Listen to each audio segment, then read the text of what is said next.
Welcome to New York. The September issue of I Love English World is all about New York. Listen now as we take a brief tour of the city. Central Park.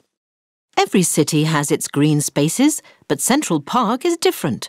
The hassle of New York disappears, and suddenly you are in a magical place filled with woods, water, and 93 kilometers of winding paths.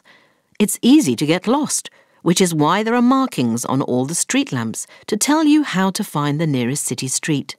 New Yorkers come here for everything from yoga classes to early morning jogs, solitary meditation and picnics with friends, ice skating in winter and free outdoor movies, concerts and theatre productions in summer.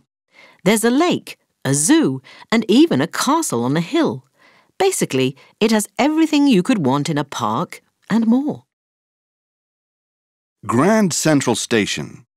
Grand Central is both an incredibly busy travel hub, it has more platforms than any station in the world, and an elegant masterpiece of Beaux-Arts architecture.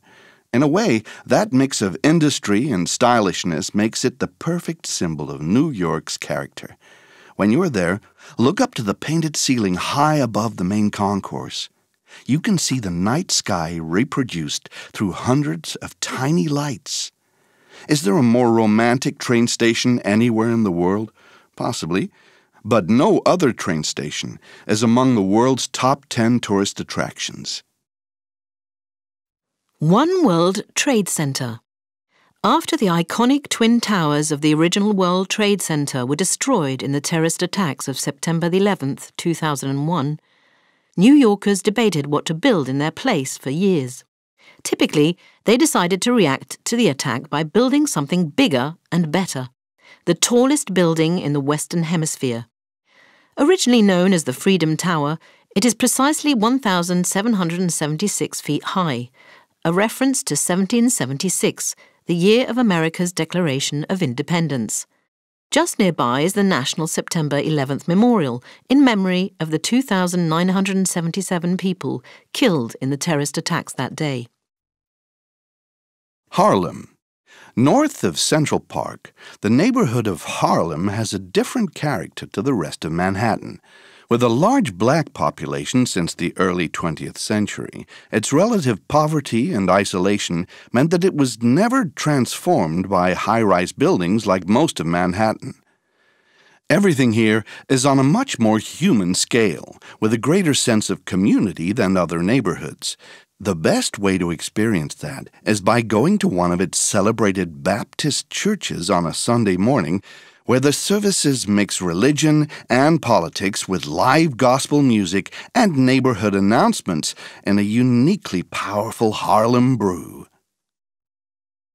The High Line.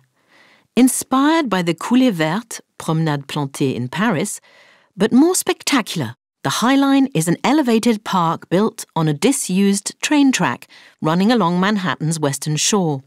It takes you through the arty Chelsea neighborhood, many of whose galleries contributed financially to the creation of the park. From here, walking through the city at 10 meters above busy street level, you can see the Statue of Liberty, the Chrysler Building, and other iconic sights. For once, even New Yorkers slow down to enjoy the view. Broadway.